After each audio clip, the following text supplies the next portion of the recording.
Morning students. Today we are going to continue the same chapter journal, and today's topic is totaling and casting, totaling or casting you can say, and carry forward.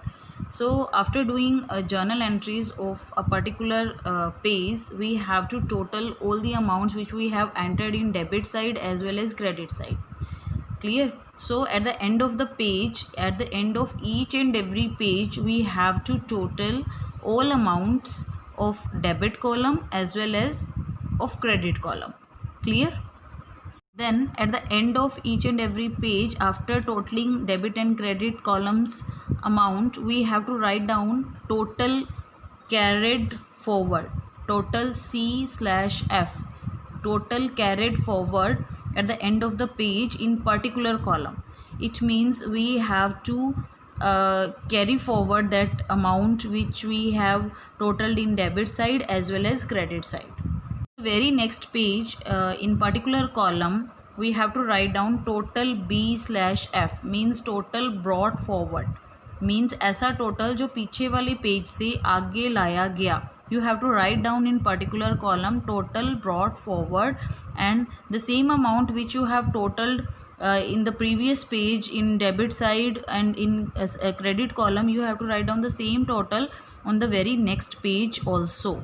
Clear? Then you have to start the next page journal entries. Clear?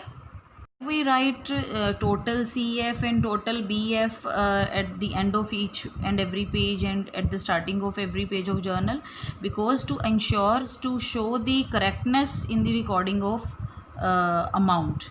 Means हम यहाँ verify कर लेते हैं कि debit और credit side के दोनों side का टोटल सेम आ रहा है regarding each and every page और not. Clear? So according to the dual aspect concept, or you can say according to the double entry system, the total of debit column must be equal to the total of credit column. So it is verified by us regarding the total of debit and credit side.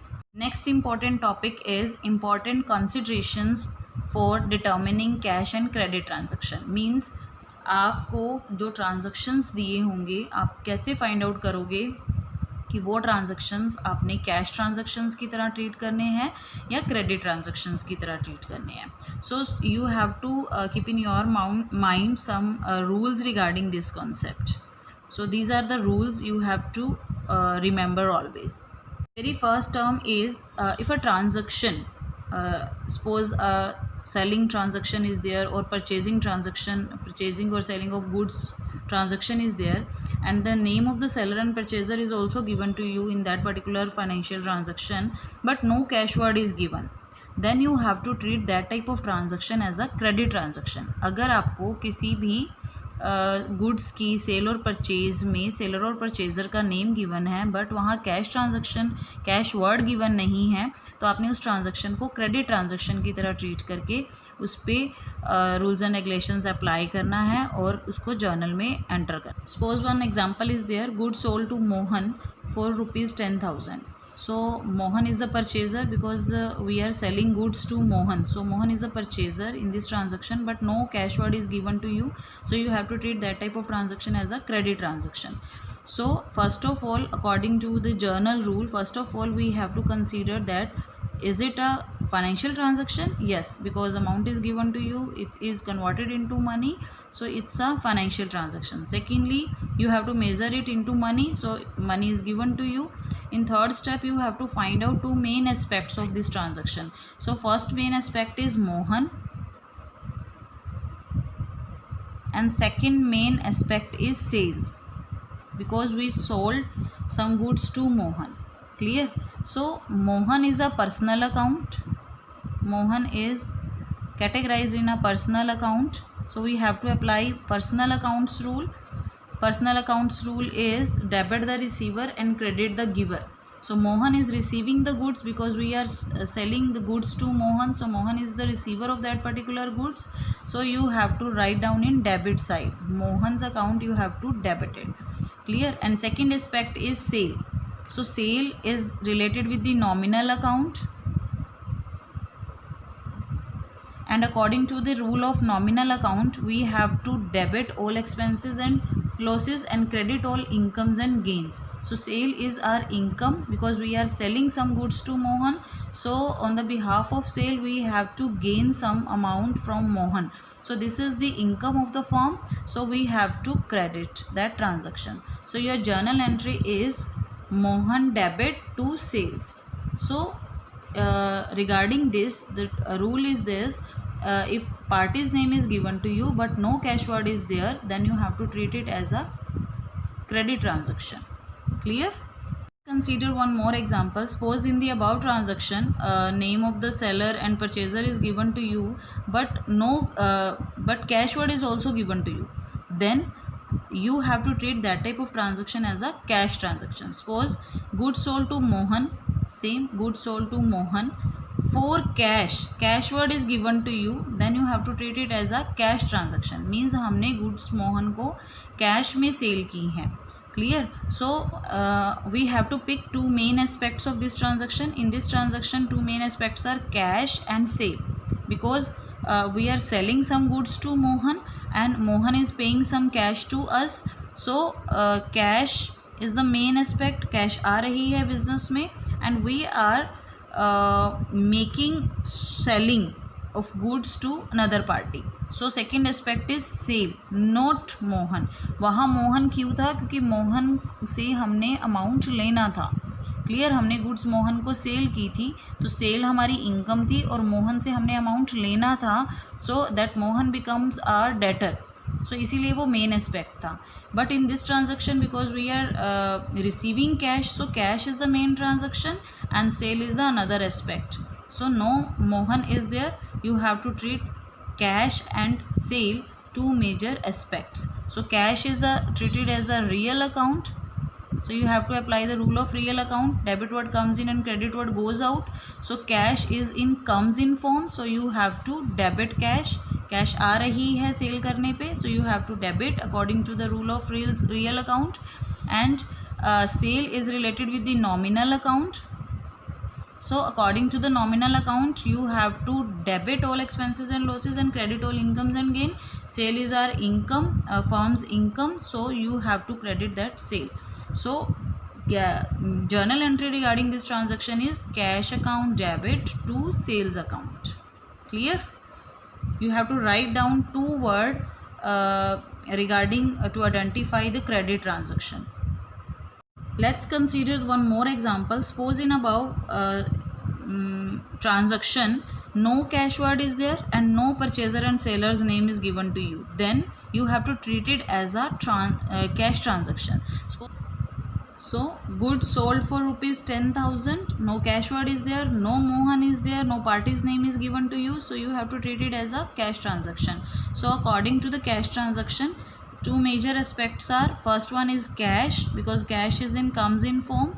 Cash आएगी goods को sell करने पे. And secondly you have to sold some item, so second aspect is sale. So cash is related with the real account. Debit word comes in, cash is in comes in form, so you have to debit cash. And sales is related with the nominal account. So according to the nominal account rule, sale is your income, so you have to credit according to the nominal account rule. So your journal entry regarding this transaction is cash account debit to sales account. Most important consideration is regarding an expense. Suppose a firm is paid an expense to a person and the name of that party or person is given to you, no cash word is there. Then you have to find out a particular head from which that particular expense is related, and you have to debit that particular head only, not the person's name. Clear? Suppose one transaction is there, that is salary of rupees 5,000 paid to Ranjan. Party's name is given to you, Ranjan. Salary is paid to him and amount is also given to you, but no cash word is there. So we have to assume that the salary is paid to Mr. Ranjan in the cash form only. So two major aspects of this transaction is salary and second one is cash. No Ranjan account will be debited or credited. Clear? This is the rule of debit and credit. If a particular head is given to you, if a particular head of expense is given to you, then you have to write down only that particular head. Not individual parties name. अगर school वाले staff members को salary देते हैं, in that condition the name of all the staff members are not debited, only one head salary is debited and cash or bank is credited because they are paying cash, they are paying salary in the form of cash or check form. So all the staff members names are not debited, only one head is debited, which represents the means you can say whole staff members. Clear? So that head is salary, so you have to write down salary account will be debited because salary is an expense for firm, and this is related with the nominal account. So according to the nominal account rule, you have to debit all losses and expenses. So salary is an expense for firm, so you have to debit salary.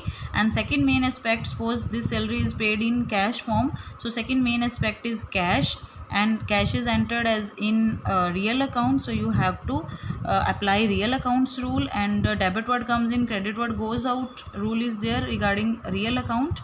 So cash is in goes out form, so you have to credit cash. तो journal entry क्या होगी, salary account debit to cash regarding this particular transaction.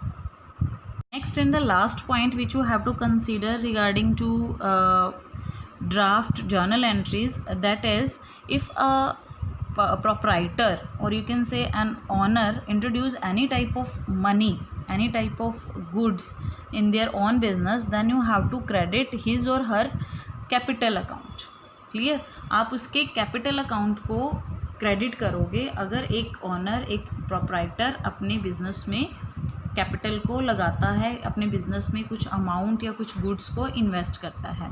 Suppose that person withdraw any type of amount और any type of goods for their personal use from business, then you have to debit in drawings account. Clear? अगर कोई person जो owner है business का, अगर वो business में पैसा लगाता है, इट मीन्स ही और she is introducing capital in their business. If that person withdraw any amount of goods or any amount in cash form for their personal use from business, then it means he or she is doing drawings. Clear? उसका मतलब अगर जो पैसा उसने निकाला है उसको आप ड्राइंग्स की तरह डील करोगे. So drawings are always debited and capitals are always credited. Why? The reason behind this is when we are preparing accounts, then we assume that business is a separate entity and businessman is a separate entity. When businessmen introduce any amount of capital in their own business, then that amount of capital is treated as a liability on that particular business. अगर एक businessman अपने business में कुछ पैसा invest करता है, क्योंकि हम अकाउंट्स में separate entity, separate legal entity के कॉन्सेप्ट को फॉलो करते हैं, मींस बिजनेस और बिजनेसमैन दोनों अलग अलग हैं. सो उस कंडीशन में हम ये मानते हैं कि अगर ऑनर ने कुछ पैसा इन्वेस्ट किया है बिजनेस में, तो बिजनेस के ऊपर वो लायबिलिटी है. Business is liable to pay that amount of investment after a specific time period to their owner. ठीक है? बिजनेस लाइबल है उस अमाउंट को अपने ओनर को वापस देने के लिए. इसीलिए बिजनेस के ऊपर जब तक वो पैसा उस बिजनेस में लगा हुआ है, बिजनेस पे वो लाइबिलिटी है. So all liability is always having credit balance, so you have to write down in credit side that amount of capital. But if that amount is withdrawn by the owner from their business for their personal use, then that type of amount is treated as a drawing for that person, that owner. So business is liable to receive back that amount from owner, so it must be debited in drawings account. Clear?